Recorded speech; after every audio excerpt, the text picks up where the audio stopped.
Notre rubrique santé et vie pratique vous parlera de cybermalveillance, tous les aspects du numérique qu'il faut surveiller en ce moment sur tous vos comptes numériques, réseaux sociaux, sites internet et les nouvelles manières de communiquer. Quel risque je prends en utilisant mon mot de passe de messagerie sur d'autres comptes ?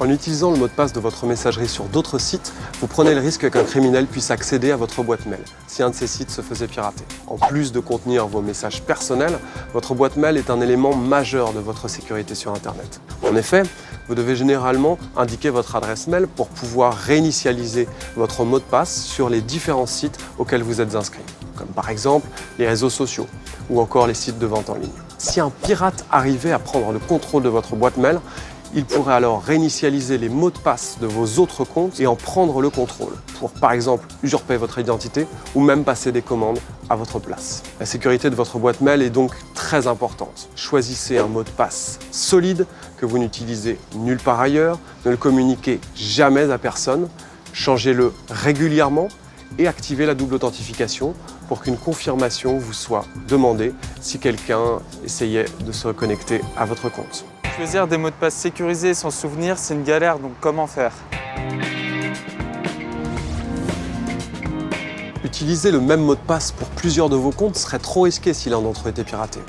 Afin de sécuriser vos comptes, il est essentiel que vous utilisiez des mots de passe complexes et qu'ils soient différents pour chacun de vos comptes. Pour être efficace, un mot de passe doit contenir des lettres, des chiffres, des majuscules, des minuscules, ainsi que des caractères spéciaux. Si vous couplez ces critères avec un nombre de caractères compris entre 8 et 12 au minimum, vous augmentez le niveau de complexité de manière significative et il sera d'autant plus difficile à deviner. Pour mémoriser simplement vos mots de passe, choisissez une méthode connue de vous seul, un moyen mémotechnique. Vous pouvez aussi utiliser un gestionnaire de mots de passe sécurisé. Il en existe de nombreux, gratuits ou payants, qu'il ne faut pas hésiter à comparer. Je souhaite sécuriser mes comptes. On m'a parlé de la double authentification. Qu'est-ce que c'est? La double authentification, aussi appelée validation en 2 étapes, est un procédé qui permet de renforcer la sécurité de ses comptes en agissant comme une protection supplémentaire en cas de vol de votre mot de passe. Cette fonctionnalité peut s'activer sur votre compte de messagerie, sur les réseaux sociaux et même sur certains sites de vente en ligne.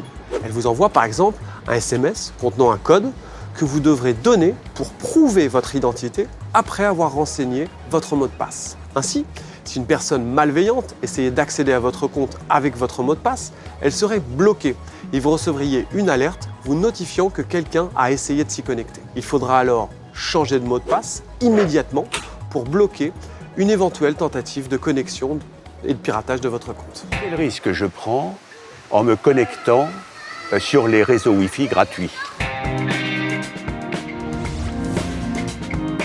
Une multitude de lieux vous offrent un accès Wi-Fi gratuitement pour vous permettre d'aller sur Internet. Qu'ils vous demandent ou pas un mot de passe, ces réseaux publics restent des réseaux que vous ne connaissez pas. Et vous devez donc être vigilant sur plusieurs points. Tout d'abord, il est important que les paramètres de partage de votre appareil ne soient pas ouverts lorsque vous vous connectez à un Wi-Fi public.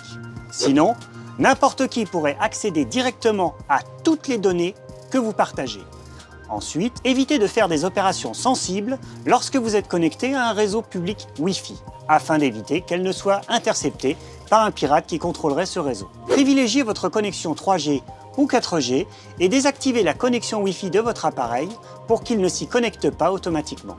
Comment être sûr que les applications que je télécharge ne captent pas mes données personnelles ?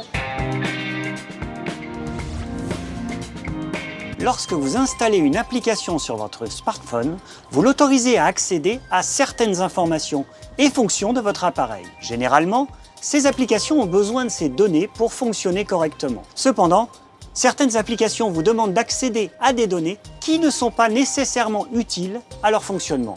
Et cela peut constituer une intrusion dans votre vie privée, voire potentiellement une faille de sécurité pour vos données. Ne téléchargez vos applications que depuis une plateforme officielle, comme par exemple l'Apple Store ou le Google Play Store, car ces plateformes contrôlent les applications qu'elles mettent à votre disposition. À l'installation et lors des mises à jour, il est important que vous examiniez attentivement les droits demandés par une application et que vous les acceptiez ou les refusiez en toute conscience. En cas de perte de mon smartphone, que dois-je faire en priorité?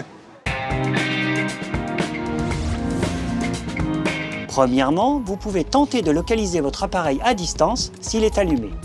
Deuxièmement, si vous ne le retrouvez pas, vous devez immédiatement changer le mot de passe de votre compte Google, Apple ou autre, pour éviter qu'il ne soit utilisé à votre insu. Troisièmement, vous pouvez verrouiller ou supprimer à distance vos données pour qu'elles ne tombent pas dans de mauvaises mains. Quatrièmement, faites bloquer votre ligne par votre opérateur téléphonique. Et enfin, si votre téléphone a été volé, déposez plainte à la gendarmerie ou au commissariat en fournissant votre numéro IMEI. L'IMEI, c'est le numéro de téléphone et en particulier de série de votre smartphone que vous pouvez récupérer sur la boîte ou alors en tapant sur votre clavier étoile dièse 06 dièse.